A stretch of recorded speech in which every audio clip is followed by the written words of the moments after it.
بھائی صاحب کے بیٹے نے سوال کیا، وہ حدیث جو کوٹ کری ترمذی کی حدیث نمبر 171 ہے، جہاں اللہ کے رسول نے فرمایا کہ 73 فرقے ہوں گے. اللہ کے رسول نے فرمایا ہوں گے، نہیں کہا کہ بناؤ. ان کی پیشن گوئی تھی کہ جس طریقے سے یہود میں 71 فرقے، عیسائیت میں 72 فرقے، اسلام میں 73 فرقے ہوں گے، اور اس میں سے ایک فرقہ صحیح ہوگا، وہ جو جماع کے ساتھ ہے، جو اللہ اور اللہ کے رسول کے ساتھ ہے، جو عمل کر رہا ہے اللہ کے رسول کے پیغام پہ. اور قرآن میں آتا ہے سورہ انعام میں سورہ نمبر 6 آیت نمبر 158 اور 159 میں کہ فرقے مت بناؤ.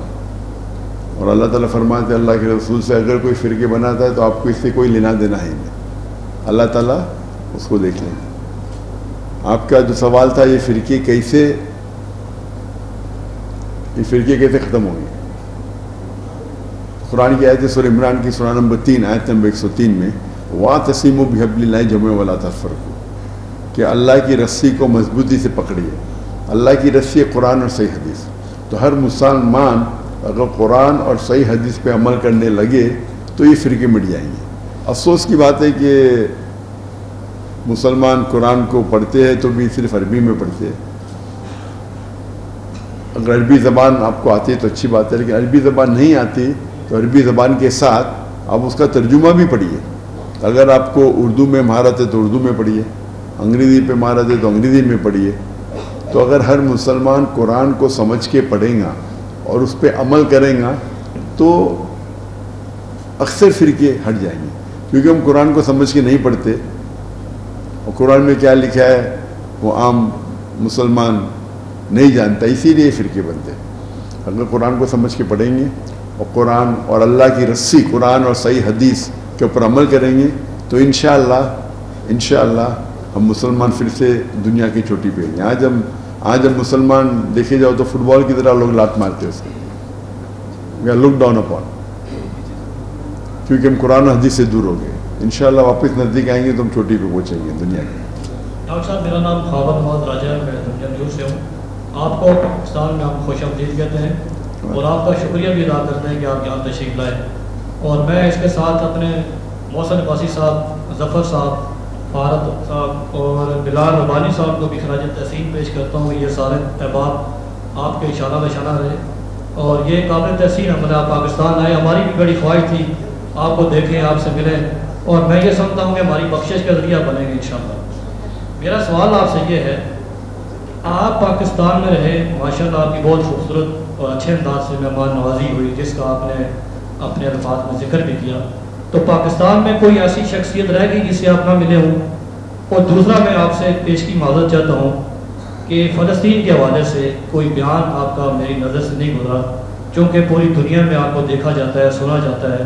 تو فلسطین کے حوالے سے آپ کیا کہیں گے؟ اور اس سے ایک ضمنی سوال ہے کہ مقبوضہ کشمیر میں اور فلسطین میں آپ کو پتہ ہے ظلم ہو رہا ہے. ایک سوال دو سوال پوچھ لیں سپلیمنٹری بھائی صاحب. تو مقبوضہ کشمیر کے حوالے سے بتا دیں، وہاں جو کٹھ پتلی حکومت بنائی گئی ہے اس حوالے سے. بھائی صاحب نے پوچھا ایسا کوئی شخص بچ گیا پاکستان میں جس سے آپ نے نہیں ملی؟ ایک ہوں تو بولوں، لاکھوں ہے، کروڑوں ہے. میں جن کو ملا وہ تو چند ہزار ہو گئے، اور اکثر ملنا چاہتے ہیں، لیکن وقت کی قلت ہونے کی وجہ سے ہم رات کے 2-3 بجے تک لوگ کو مل رہے تھے. تو مجھے ایک شخص بتائے جسے نہیں ملے تو لاکھوں میں نہ ہوئیں گے. انشاءاللہ امید ہے کہ جو لوگ مجھ سے محبت کرتے ہیں میں ان سے محبت کرتا ہوں، یہاں نہیں تو آخرت میں انشاءاللہ ملاقات کریں گے. جہاں تک کہ دوسرا سوال ہے کہ فلسطین کا جو آج معاملہ ہے اور جو امت کی حال ہے اس کا حل کیا ہے. میں نے تقریر کی ہے اس موضوع پہ جس کا موضوع ہے 15 point action plan for the Muslim Ummah as far as Palestine cause is concerned. یعنی 15 نقطے مسلم امہ کے لیے جس میں فلسطین کا حل ہے. یہ لمبی تقریر ہے جو میں نے انگریزی میں دی ہے، لیکن اردو میں بھی اس کا خلاصہ کر چکا ہوں میں. یہ اگر آپ دیکھیں گے تو اس میں آپ کو ڈیٹیل ملیں گے. جہاں تک کہ آپ نے کہا وہ کشمیر کا پورا میں نے سوال سنا نہیں، لیکن جو کشمیر کی جو حالت ہے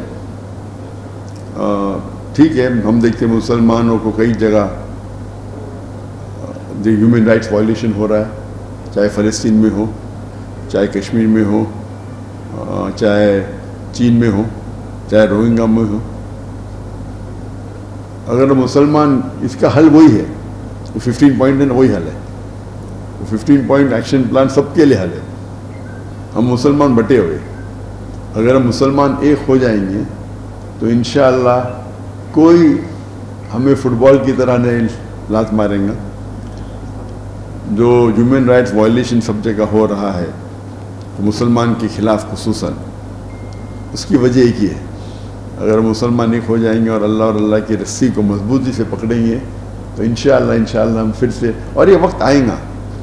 اللہ تعالیٰ فرماتے قرآن مجید میں 3 جگہ، سورہ توبہ سورہ نمبر 9 آیت نمبر 33، سورہ فتح سورہ نمبر 48 آیت نمبر 28، اور سورہ صف سورہ نمبر 61 آیت نمبر 9، هو الذی ارسل رسولہ بالہدی ودین الحق لیظہرہ علی الدین کلہ، کہ اللہ نے بھیجا اپنے پیغمبر محمد صلی اللہ علیہ وسلم کو دین الحق کے ساتھ تاکہ وہ سارے مذاہب پہ غالب ہو، چاہے وہ عیسائیت ہو، یہودیت ہو، ہندوازم ہو، بدھزم ہو، سیکولرزم ہو، ایتھیزم ہو، سوشلزم ہو۔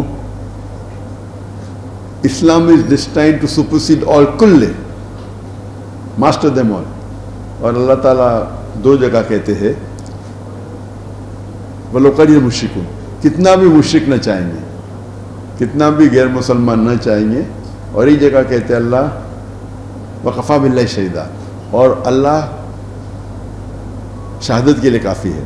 تو اللہ کا وعدہ ہے کہ ہمارا دین غالب ہوگا، اور صحیح حدیث میں بھی اس کا ذکر آتا ہے کہ قیامت کے پہلے مسلمان 60 سال تک پوری دنیا پہ حکم کریں گے، اور شریعت کے وہ ہے کہ ہم مسلمان کو بھی یہ دیکھنا چاہیے، اللہ نے وعدہ دیا تو اللہ سبحانہ و تعالیٰ کو آپ کو اور میری ضرورت ہی نہیں، اللہ تعالیٰ اکیلے کافی ہے۔